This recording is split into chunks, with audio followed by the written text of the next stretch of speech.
I know we touched on this in the press conference, but your character loses his job, and that's something that everyone can relate to, myself included, actually. Yeah. And so what, if someone could take away a lesson from that, because I definitely took something away, what in that regard do you think a viewer can take away? What lesson? Well, the good thing about losing your job and getting fired is it gives you some time to think about what you might really want to do, because sometimes, that's why birds have to get pushed out of the nest. But we're up to them to never leave the nest. And then just stay there until they died, because that's what would happen. They get pushed out for a reason. Go get your worms. Right. I'm not gonna bring you worms for forever. Yeah. And I'm talking to you. I lost my job, and here I am with you. So that's pretty cool too. Your job in the end? Yes, it was with the magazine, and With Twist? no, I actually. Well, this is a whole other story, but I left Twist to actually take a kind of a riskier job, and I knew that going into it, but I just wanted to change. So I was with Twist full time, then I took another job, and then now I'm freelancing. So I do stuff for Twist, I do stuff for a lot of different magazines. Is your life more fulfilling that way? It is. It's financially more stressful, but I am happier. So I make pretty good money now, a little bit. No, but I found in life, when I stressed about money more, my life was somehow more fun.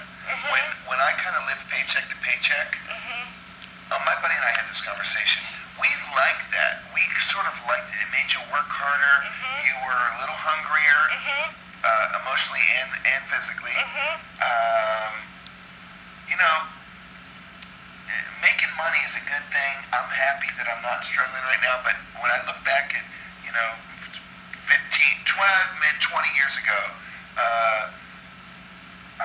it was more thrilling to because when I scored, it was great, and the thrill was bigger. That's now if I get a movie and they throw me a bunch of bucks, it's like, that's really great too, but I already got a couple bucks in the bank. Right. It was nice when I didn't have bucks in the bank, and it's like, hey, look at this, man. Right. I just hit the jackpot. Well, I can got you tell me $2,000 for a weekend.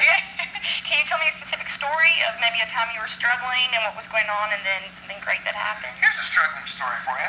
After Northern Exposure, I had about $1 million in the bank. I was 35 years old, pretty good. Yeah. I had a house that I was making payments on, and my business manager of 11 years stole all my money.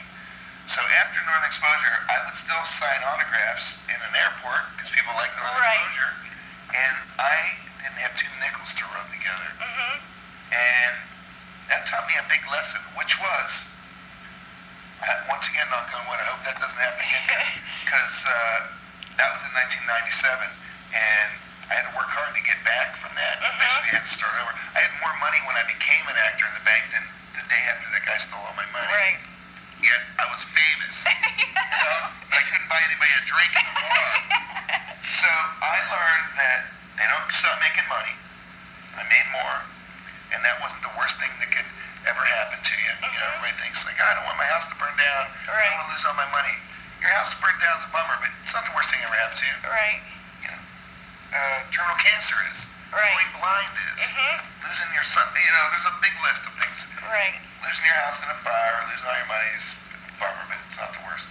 And I guess I learned that from that. I just recovered, and I worked hard and made more money because I don't quit making money, and I didn't quit working. And I don't want to ever have to do it again, but if I do, I do. If I do, I do. I got friends that'll, float me roast beef sandwiches and beer, so I get back on my feet again. Okay. And what's, I guess, the worst job you've ever had, even when you were a kid? Did you have any of those? God, I always liked work. Okay. I never felt like I used to go door to door selling insulation. I loved that job. I worked in a steel factory. I was a hairdresser. A hairdresser? What? You actually cut hair? Yeah, I got my license in California in '86. Wow. And how was business? Business was slow. I worked in a salon called On Mars, and I'd wait for walk-ins. Everybody had a clientele. I was the shampoo boy, sweeping up the hair, and hoping somebody would come in, and everybody else was busy so that I could go, I can do you. But that really didn't happen very often. I'd cut my friend's hair. That's hilarious. I did it for a short time. Nice. And What else did I do? Yeah, okay, cool. bartender, that. And have you ever read The Alchemist? Story about a boy just following his dreams, kind of thing, working hard, just kind of following your heart, kind of story. I forget it, but I read it back in the Northern It's I did. It's been around for a while, but I'm reading right now, and it just pertains to my life so much. Do you? Sometimes I think, the following your heart and searching for your passions. Like, I don't know. I feel like, is it overrated? Am I crazy? Do you think that's the way to go? To always follow your heart and to always, strive for that? Or do sometimes you just have to get real? Like, what? I don't know. What do you think about I think that? you got to balance your life out because it goes by so quick. We only have this one. It's over really before you know it. And I think you got to follow your heart because that's going to your mind really. I guess it's that feeling in your body when you know you've done something wrong. Mm-hmm. Your mind's telling you, but your heart, you feel it in your chest. That's why I always say, you feel like you could vomit. You feel so bad because it's all coming from this core here. And look, when it stresses people out too much, they grab their chest and fall dead to the ground because it gives them a stroke or a heart attack.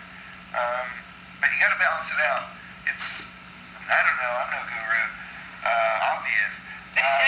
But you got to balance out your life, and you got to make it work for you.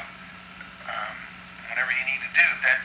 If that's create. I always will my life. I feel like I will it to happen. I willed myself to be on this couch and be in movies and go take my band out. Nobody came to me and said, "Dude, I got a great idea. Get together with some guys, write a bunch of songs, and then go out and perform those songs for hundreds of people. In fact, do 500 shows in 5 years." Nobody made me do that. I willed that to happen. Mm-hmm. So it's the hard work with the passion. You got to will your life. What do you want? Mm-hmm. Look at this pretty dress you have on. You have more clothes and everything, but you said, today, I'm going to wear this, and I think you got to do that with your life. Mm-hmm. I'm going to do this today. Maybe that means I'm going to stay in bed all day and not watch TV, or watch TV, but I'm just staying in bed all day. Or maybe that means I'm getting up at 5 o'clock in the